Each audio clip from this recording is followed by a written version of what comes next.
On dit que la beauté est à fleur de peau, mais la laideur va jusqu'à l'os. Eh bien, c'est qui on ?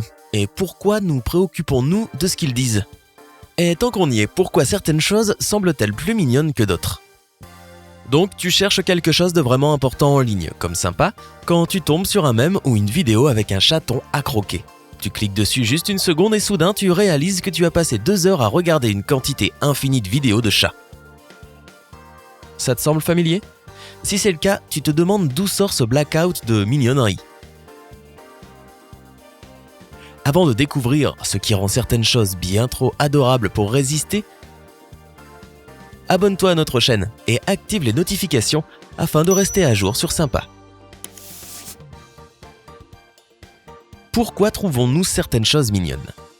Les nourrissons et les bébés animaux, notamment les chatons, les chiots, les lapins et tous ceux qui sont encore plus petits, comme les hamsters et les hérissons, les personnages de bande dessinée aux yeux énormes, et même les objets miniatures inanimés. Qu'est-ce que toutes ces choses ont en commun ? Exact. Elles nous font faire « Oh !» Mais pourquoi exactement trouvons-nous ces choses et ces créatures enfantines si mignonnes, alors que d'autres ne touchent tout simplement pas nos cœurs ?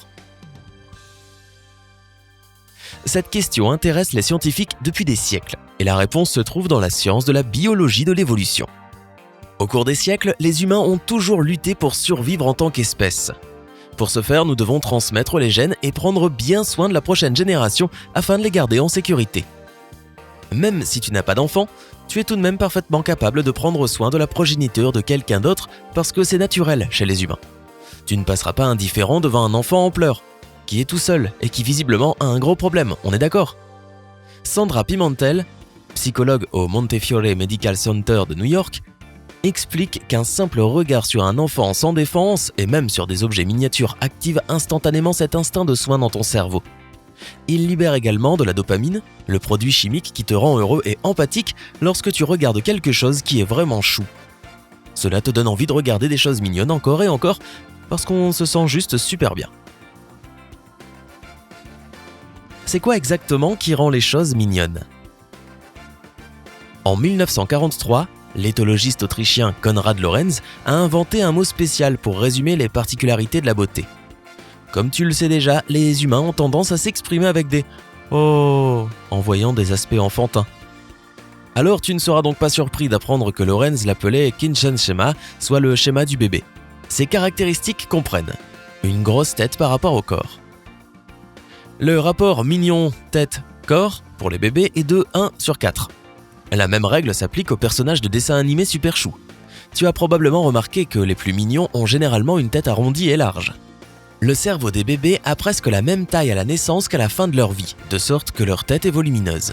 En ce qui concerne les adultes, un rapport de 1/8 suffit pour les rendre tout à fait charmants.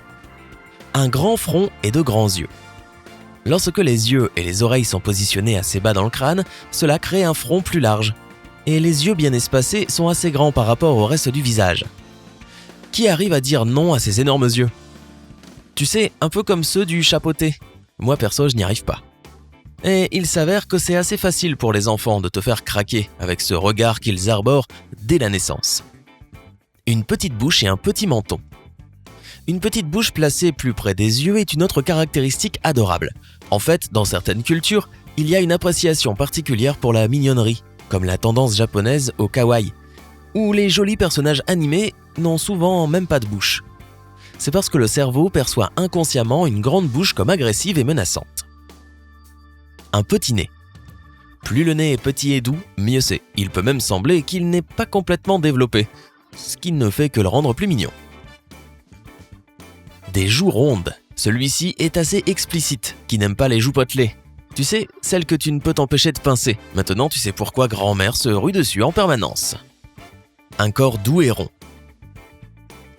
Tu essaies peut-être de perdre du poids maintenant que tu es adulte, mais les règles sont différentes pour les bébés. Des membres plutôt courts et des jambes dodues, des doigts courts et gros et un manque de coordination contribuent tous à une mignonnerie incroyable. Ainsi, soit les bébés naissent mignons, soit nous nous sommes adaptés pour les percevoir ainsi au fil de l'évolution.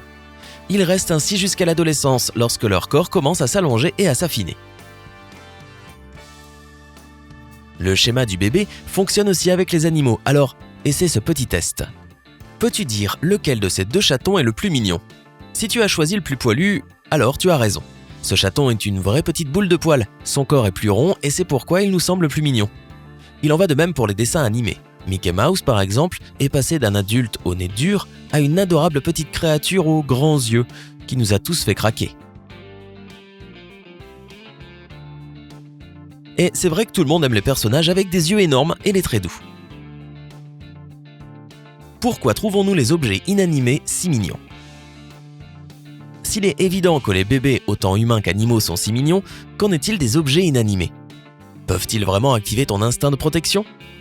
On dirait que ce baby schéma est si puissant qu'il fonctionne même ici aussi. En 2011, des chercheurs autrichiens et suisses ont analysé la manière dont les étudiants réagissaient aux images des voitures. Certains véhicules avaient des phares plus grands et des capots plus petits, tout comme des bébés avec des gros yeux et un petit nez. En fin de compte, les étudiants avaient plus tendance à sourire en voyant des photos de voitures originales qui avaient les caractéristiques que les bébés présentaient.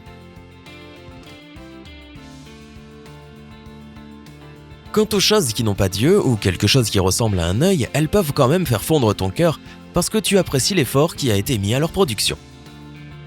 Le professeur Joshua Paul Dale de l'université Gakukai de Tokyo explique que les choses qui sont ingénieusement faites t'attirent tout autant. Tout comme les petits plats de nourriture par exemple. Tu sais, comme dans ces fameuses vidéos de hamsters mangeant de petits burritos.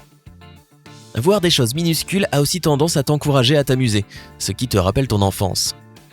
Selon Gary Sherman et Jonathan Haidt, du département de psychologie de l'université de Virginie, cela peut s'expliquer par le besoin humain de socialiser les enfants par le jeu. Et enfin, nous aimons aussi les petites choses mignonnes parce qu'elles nourrissent en quelque sorte notre ego, nous faisant nous sentir grands et puissants par rapport à eux. Les experts en marketing connaissent très bien cette spécificité de la perception humaine et en profitent judicieusement pour vendre leurs produits en les rendant petits et mignons à tes yeux. Cela s'applique aux jouets, aux vêtements, aux produits de beauté et même aux emballages de produits alimentaires. Pourquoi a-t-on parfois envie de mordre ou de manger quelque chose de mignon ?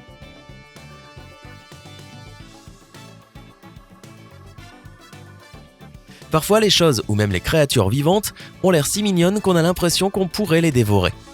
Si cela te semble familier, ne t'inquiète pas, c'est une réaction humaine tout à fait normale et ça ne fait pas de toi une bête agressive. Oriana Aragon, psychologue à l'université de Clemson, a fait des recherches sur ce phénomène et explique qu'il s'agit d'une expression dimorphe.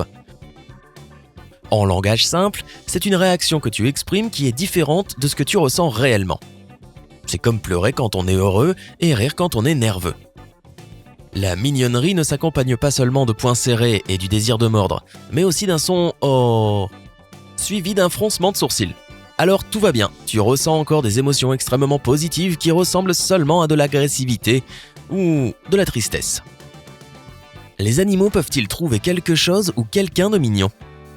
Si tu penses que seuls les humains perçoivent quelque chose comme vraiment adorable, tu te trompes.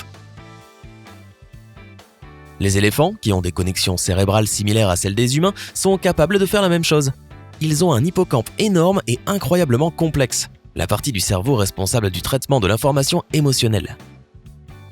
Évidemment, ils prennent soin de leur progéniture, comme tous les animaux, mais il y a plus que ce que tu crois.